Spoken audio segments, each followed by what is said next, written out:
In the past few years, superheroes have flooded the screen in the form of television shows.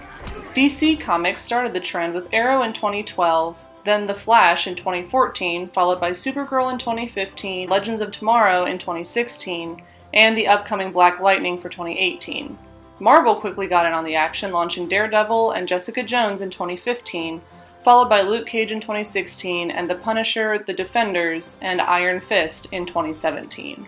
These shows have become incredibly popular, and there's no sign of slowing down on the superhero madness. Longtime comic book readers are finally getting to watch their heroes from the comfort of their own homes. When it comes to the female fans, however, the pickings for this entertainment are slim. While there is a wide selection of male main characters to choose from, when it comes to female main characters, there are two. Since women have long been underrepresented in the action superhero genre, being in the position of having two leads is actually overwhelming to their fan bases. This surprising surplus of female protagonists could only have led to one thing: competition.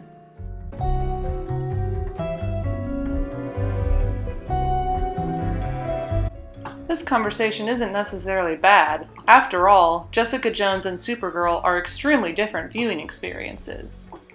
While Supergirl takes on a brighter feel, preaching an optimistic view of girl power, I'm a girl, and you're a boss, and powerful, and rich, and hot, and smart. So if you perceive Supergirl as anything less than excellent, isn't the real problem you?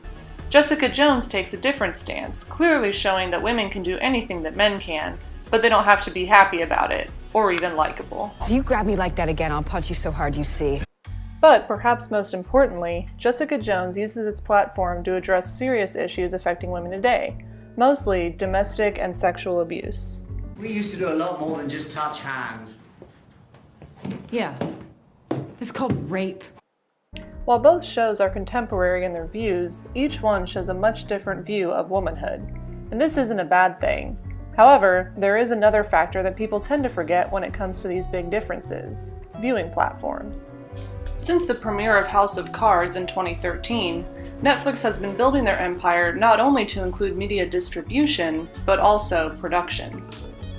While most DC shows are premiering on the CW, Marvel and Netflix entered a deal in 2013, which created more of the superhero shows we have today. Although some don't realize it, this difference in platform makes a huge difference in content. Apocalypse, apocalypse. Netflix has made a habit of pushing boundaries and giving more creative control to writers. Creators Tina Fey and Jose Padilla have both said that they went to Netflix for this creative freedom. Tina Fey says that the premise of The Unbreakable Kimmy Schmidt was called too risky for cable, while Jose Padilla went to Netflix so that he could write Narcos to be bilingual, another thing cable companies wouldn't allow. Plata o plomo. With this in mind, it's not at all surprising that Jessica Jones went to Netflix, not just for its mature themes, but also for language, Drinking to remember or forget? Giving a shit won't get you a better tip.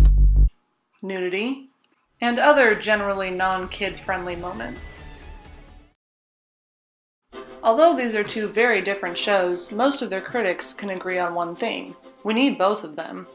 Although representations of women are still low in numbers, they're starting to rise. Now that we no longer have to fight over one female main character, we can start to diversify the types of women that are shown. With Netflix and other streaming services allowing for more risk-taking, we can expect even more types of women taking to the screen. And that's something to celebrate.